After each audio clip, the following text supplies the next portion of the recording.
Having this discussion not so very long ago with Jerry Seinfeld, he said that when he's in a situation where he senses that things are not going his way is when all he does is rely on the material. He doesn't worry about anything else. He just goes right on with his material, and sooner or later he will prevail. Do you have that experience? Not at all.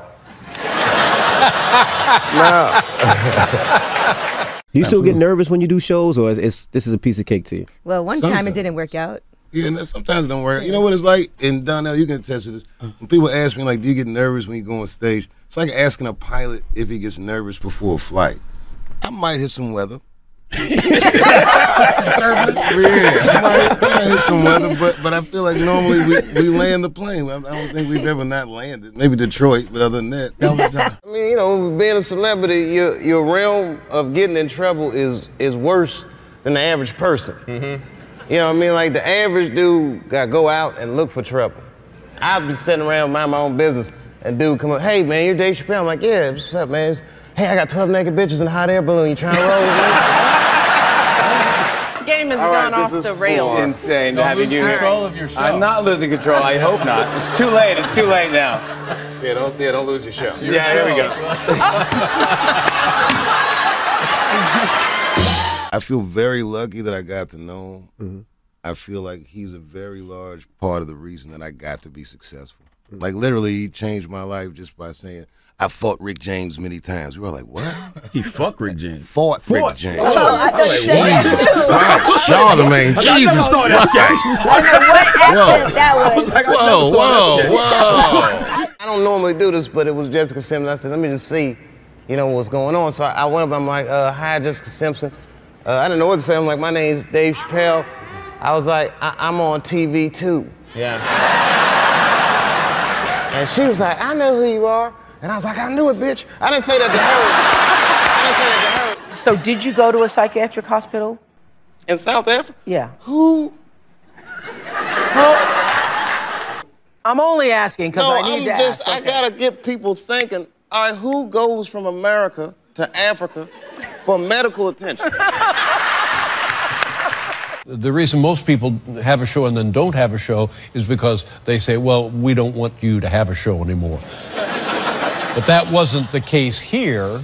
The case here was I guess you said, I don't want your show anymore, and you took a hike. It's worse than that. It's worse? Yeah. Well, now, are you tired of talking about it? It's 10 years, of course you're tired of talking about it. I don't talk about it. It's like, you know, I just, you know. Listen, here it is. Technically, I never quit. I'm 7 years late for work.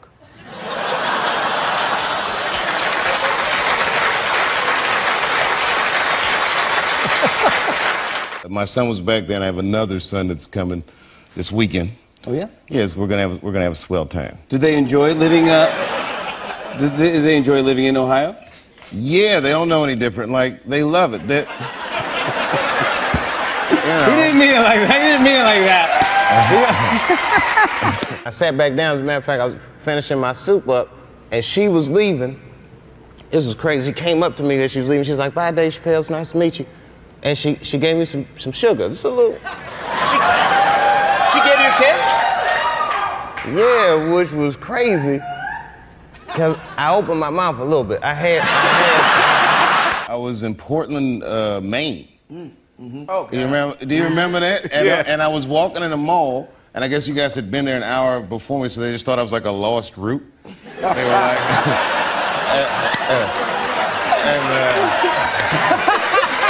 I look at it like this. I'm at a restaurant with my wife.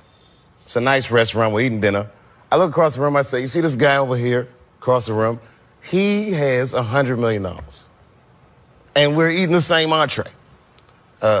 So, okay, fine. I don't have $50 million or whatever it was. But say I have $10 million in the bank. The difference in lifestyle is minuscule. The only difference between having $10 million and $50 million is an astounding $40 million. How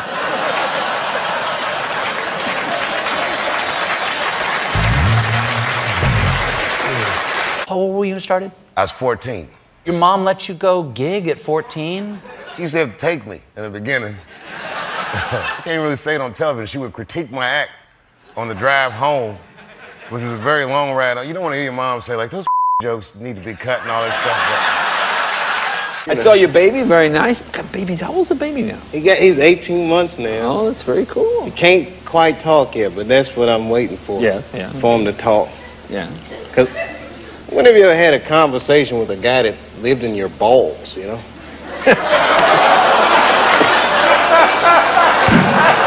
Thank you. Good night, everybody. See you next week. Thank you. The vagina is stronger than money. Stronger than money. Yes. If I could, I'd put one in my wallet. I would get a whole new wardrobe. And then I go to pay for it and say, this is going to be cash or charge. And I say, I'll pay with my vagina. You just take that in the bank and process it. So what happened? You get out of the police station? Well, I go there, you know, I believe the fear is that, you know, the police, you don't want to go in there because, oh, while you're here, you might fit a description. Why don't you come back here and we'll process it?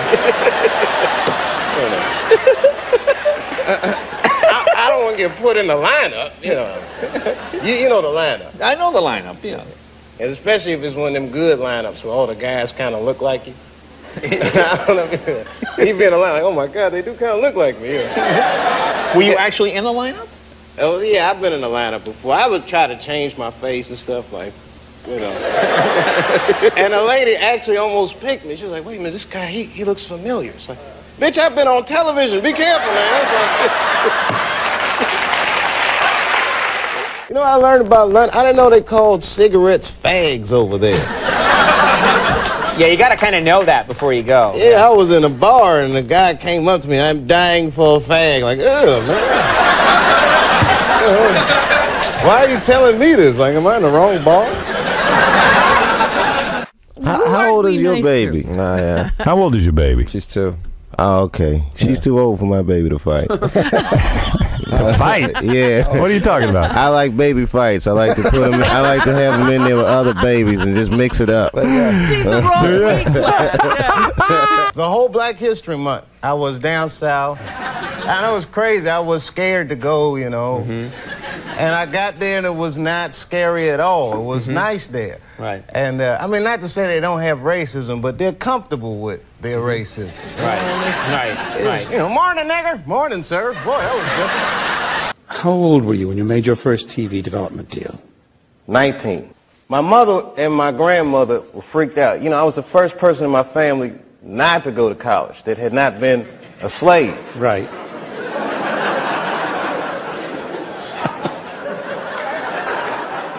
So I was really breaking from tradition, and it was like a graduation lunch we were having, and they had my dad come and talk to me, and my dad takes me outside, and he's like, listen, and this is some advice that applies to all you acting students. He says, to be an actor is a lonely life. Everybody wants to make it, and you might not make it. And I said to my dad, well, that depends on what making it is, Dad. He was a smart-ass kid. Yeah. It depends on what making it is there. He says, what do you mean? I said, well, you're a teacher. I said, if I could make a teacher salary doing comedy, I think that's better than being a teacher. And he started laughing. He said, if you keep that attitude, I think you should go. He said, but name your price in the beginning. If it ever gets more expensive than the price you name, get out of there. Thus, Africa.